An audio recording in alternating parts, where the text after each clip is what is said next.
I'm Boat Hunter. I'm the president of RoadMasters, a division of Bennett Truck Transport. This is my good friend and colleague Jeff Bobbitt. He's a manager of our Modular division. We're in Killeen, Texas at the Z Modular plant. And as you can see behind me, there are boxes that are mods, and they are produced in the factory right over our shoulder. And what they do is make up apartment buildings and condominiums and hotels and things like that. So what we're doing here is moving them, transporting them to the site. This is called a combi lift, and the yellow crane there, and they use that to move or lift from the factory to a storage yard where we're at now. And at this yard here is where we load the trucks and prepare them for transportation to Midland, Texas.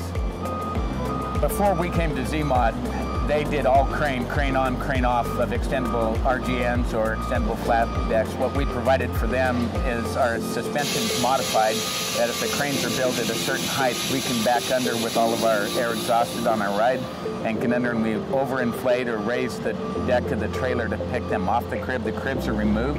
When we get to site, it's a reverse process. We'll back into the slot they want it to go.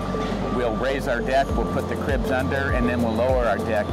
Before we came to Z-Mod, it was all just-in-time delivery. Everything had to happen, or they had to have two cranes, one at delivery site, one at the pickup site. When space is limited, unfortunately, they get out of order, and when that happens, our drivers assist Z-Mod in making sure that the proper building shift in the right order. So there's 4 connection points. They have a D-ring on each corner, and you'll see our drivers get out with chains and binders and tie them down. The other thing you'll notice is that there's dunnage on the deck, and so we actually, the box is actually sitting up, how many inches? And just right at 5 inches. Yeah, and that's to protect the plumbing that's underneath.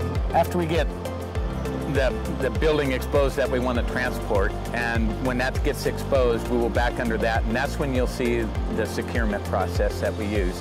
So the truck will back under, it'll be up on dunnage, will be 4 to 6 inches high. He'll pull out into the road here at a slow movement and get out of the way of the next truck that wants to load.